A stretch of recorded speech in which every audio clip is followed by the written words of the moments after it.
Acceptance, power of acceptance अगर हमारे अंदर आ जाती है, हम किसी भी चीज़ को स्वीकृत कर लेते हैं और कर्मों को समझ जाते हैं, तो बहुत इजी हो जाती है लाइफ। अभी लोग जो स्ट्रेस, डिप्रेशन, एंग्जाइटीज़ में हैं, फ्रस्ट्रेशन में हैं, जिसके कारण लोगों के स्वास्थ्य को फ़र्क पड़ रहा है, इमोशनल इम्बैलेंस आ रहा है, फिजिकल इम्बैलेंस आ रहा है और मेंटली इम्बैलेंस आ रहा है। आधे लोग तो मेंटली ही इम्बैलेंस है। तो ऐसे लोगों को बहुत ज़रूरी है।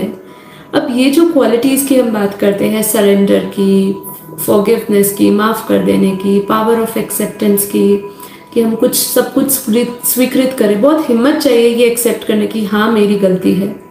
कोई नहीं बोलेगा कि मेरी गलती है, होगी तो भी नहीं बोलेगा, क्योंकि हमने अपने आप को किससे जोड़ा हुआ है? वो अहम से जोड़ा हुआ है, मैं। जब तक वो हमारा मैंपन, अहंकार ख़त्म नहीं होता है, तब तक हम ये नेगेटिव चीज़ों को रिलीज़ नहीं कर पाते हैं। उसका ना रिलीज़ करने का एक सिंपल रीज़न यही है कि मैंने अपने आप को अहम, ये शरीर से, अपने अहंकार से जोड़ के रखा है। इसलिए भगवान श्री कृष्ण ने क्या कहा, मुझे कामी, क्रोधी, लोभी सभी, मैं सबको माफ़ कर सकता हूँ, लेकिन अहंकारी को माफ़ नहीं कर सकता हूँ।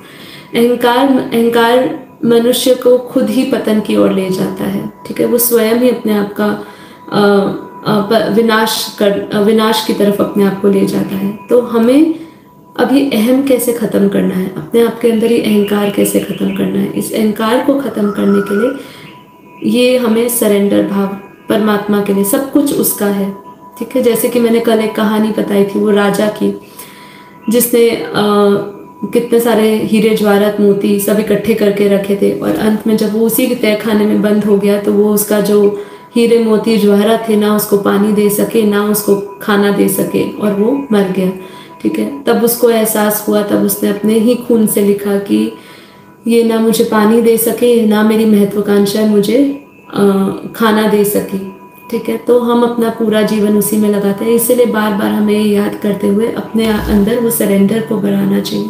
जितना हम सरेंडर करेंगे उतना हमारे अंदर अहम भाव खत्म होगा। अहम भाव खत्म होगा तो हम हर एक चीज़ को लेट गो कर पाएंगे, क्योंकि हमारा अहम हमें रोक देता है कुछ भी चीज़ को जाने के लिए, त्याग करने के लिए। त्याग करने की बहुत ही बड़ी शक्ति है।